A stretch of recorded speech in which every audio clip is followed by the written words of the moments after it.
So last Christmas was by far the best holiday season my family has ever experienced. And that is because we'd made a lot of steps to intentionally simplify the season.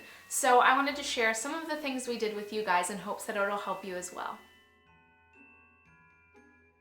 The first thing we did that made the biggest impact by far was that we committed to being intentional about making the holiday seasons more about rest than anything else.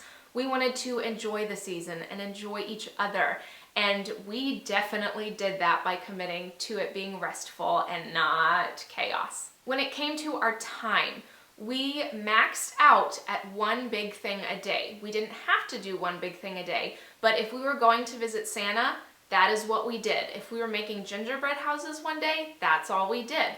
For the rest of the time during that day, we just rested and enjoyed each other's company. We incorporated intentionally a ton of downtime, and I initially thought that that might make things boring, but it did not at all. We found fun things to do together as a family, and it really made a big difference. And we definitely made sure not to neglect our basic self-care. And really, by only doing one big thing a day, max, it wasn't even hard to do that. We all got our rest and we ate good food. Of course we feasted and probably ate more than we should have, but that comes with the season. We are a very traditional family, as in we have a lot of holiday traditions, and we made sure that we stuck with those. I believe that traditions give kids a sense of identity, a sense of family identity, and I think that they really help grow strong bonds with family. And so we made sure to commit to doing those things, especially around the home, that we had done before. On that note, we were okay with letting go of some traditions, things that no longer really worked for our family. There weren't many, but we did kind of release those expectations of some of the traditions that didn't fit, and it really gave us more breathing room to enjoy each other and to enjoy the holidays and still feel magic without feeling stressed. When it came to money, we budgeted. We've always been big on budgeting, but last year was tough because we were in a really tight financial situation. We didn't give as much as we would have when it came to our finances. We just didn't have those resources available. So we made more food gifts. We made some of our special candies that we make and gave those out. I had wanted to write some handwritten notes to my immediate family members in addition to these candies that we made, but I did not allot enough time, or I really just didn't start it soon enough, because once I started writing, I only got one sister out of three a card, didn't even get to their spouses, because I just so enjoyed it and I was pouring out my heart and it took longer than I anticipated.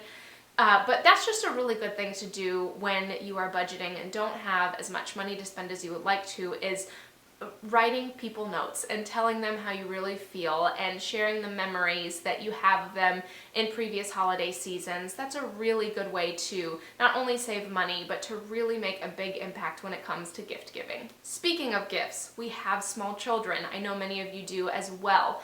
I have made a video about simplifying toys, and I will leave that in the description box below because I have a lot more to say about that. But one, kids don't need a ton of toys, and we know that. But we also enjoy giving our kids this utopia on Christmas morning where they are unwrapping gifts and they anticipate it, and it's fun. So what we're really doing this year is theming our gifts. So we basically are giving our oldest daughter one type of gift, and they're very small toys that fit in a pencil pouch. She has several of them already and really role plays like you wouldn't believe with those toys. So that's what we did. We're thinking small. For more ideas on that topic, feel free to watch that video in the description box below. Of course, gifts that foster creativity and role play and musical ability. These are wonderful things to give. Tickets are wonderful. Magazine subscriptions are good. Things that kids can learn from are really wonderful gifts to share. When it came to decorations, we were far more of the mindset that we wanted to make an atmosphere that really felt like the holidays, more than we wanted to spend money and spend time decorating our entire house. So what we did and what we continue to do is we put up a few high impact pieces. For a lot of you, that will be a tree. That's what we did in one area as well. And we really chose to kind of set the tone of the holidays with music and candles and, you know, comfy blankets around, and kind of doing that instead of setting up a whole lot of decorations. Now, I know that for some of you, decorations are a huge thing, especially Christmas. I get that, and I think it is awesome. But if it causes some of you to break out in hives, like yours truly, don't feel bad about just putting up a few really meaningful, sentimental items, and then just enjoying the peace and rest of negative space. And lastly, our attitude set the tone for the holidays. We didn't focus on criticizing commercialism or talking about selfishness at all, and we're not going to this year as well. Instead, we talked about how much we love each other, and we talked about how wonderful it is that we have things in abundance. Our kids will learn when too much is too much, and that's going to be individual for each one of them. And that takes a lifetime to really learn and to really hone. So, in addition to the rest of the year, when we talk about giving to others, whether it's to each other and our family or to those less fortunate, we just focus on that instead. We do Angel Tree. We donate to food pantries.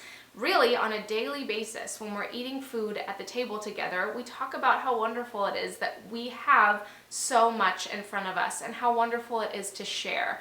And by keeping our attitudes positive and not criticizing the negative that absolutely surrounds the holiday season, it just feels good and it feels right, and it's doing the positive without focusing on the negative, which I think is important, especially with little kids in the home. So those are some things we did last year to simplify our holidays, and we're definitely incorporating this year as well. Please share in the comments below what you have done to simplify your holidays. I look forward to reading them.